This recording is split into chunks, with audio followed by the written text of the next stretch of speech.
running around in her madness, and she comes out with a very unusual line.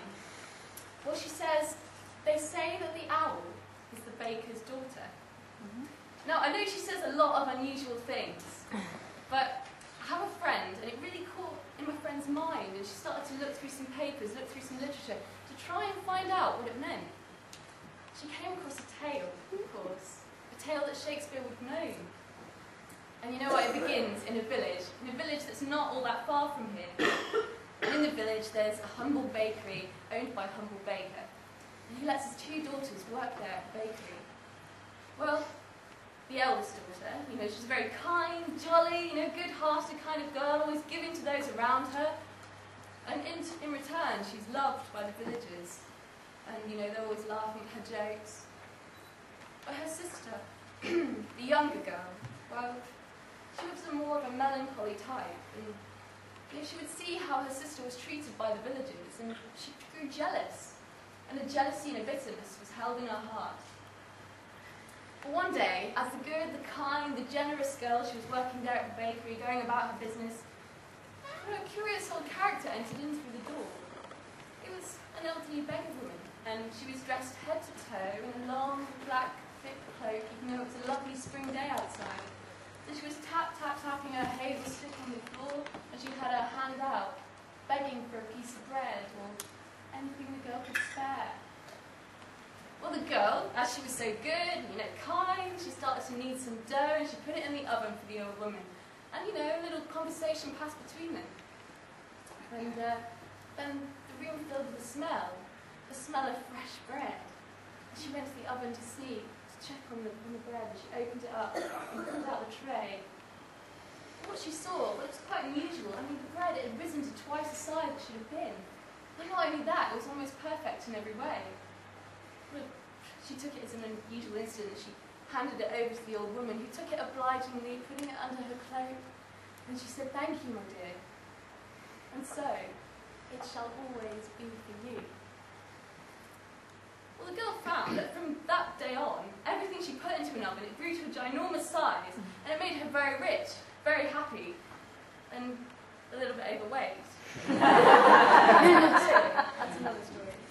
But the next day, it was the younger girl. The girl who held the bitterness in her heart, she was working there. And again, she was visited by a strange old character, the old beggar woman, tapping that hazel stick on the floor with her hand out, asking for a piece of bread because she was so hungry. The girl, she'd always been taught to have manners, so she began to knead some dough, and she popped it in the oven, and they waited, and a little conversation passed between them.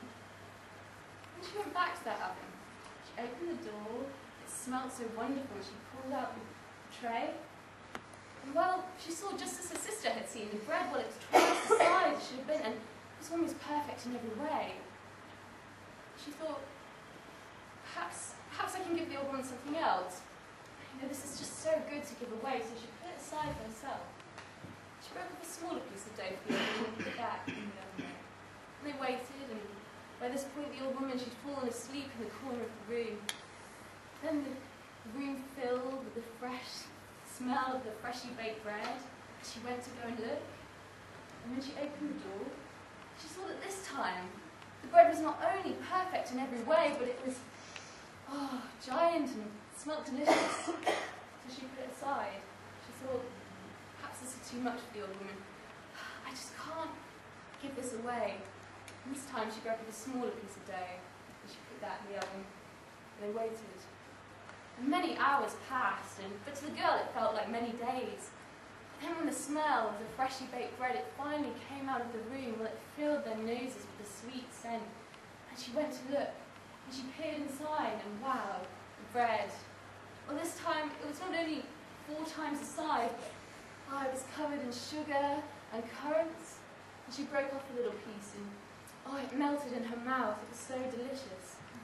The old woman, she'd aroused from her sleep, and she was leaning over the counter to take a piece for herself. But the girl, she batted her away. She said, "No, we're just humble folk here. Please, could you just go and find somewhere else to be?" The old woman, she did not take too kindly to this. And She looked out from under her black cloak, and the eyes of youth met the eyes of old. And she said, "And so, young lady, so it shall always be for you." Oh, the girl, she started to laugh and laugh, but her voice, it caught in her throat, and she could no longer laugh, but her voice came out in a way she'd never heard before. It was like the call of a bird, like the hoot of an owl. And looking down at her body, it was no longer the body of a young woman, but that of a large and powerful bird of prey. Before she knew it, she was lifting up into the air, and before she knew it, she was up and away, out of the bakery door and into the dark forest beyond, forever to roam in the shape of an owl. She's not lost forever, because if you go out in a dark night into the woods, well, you can still hear her call. And you know now, just as I do, as Ophelia said, that the owl is the baker's daughter.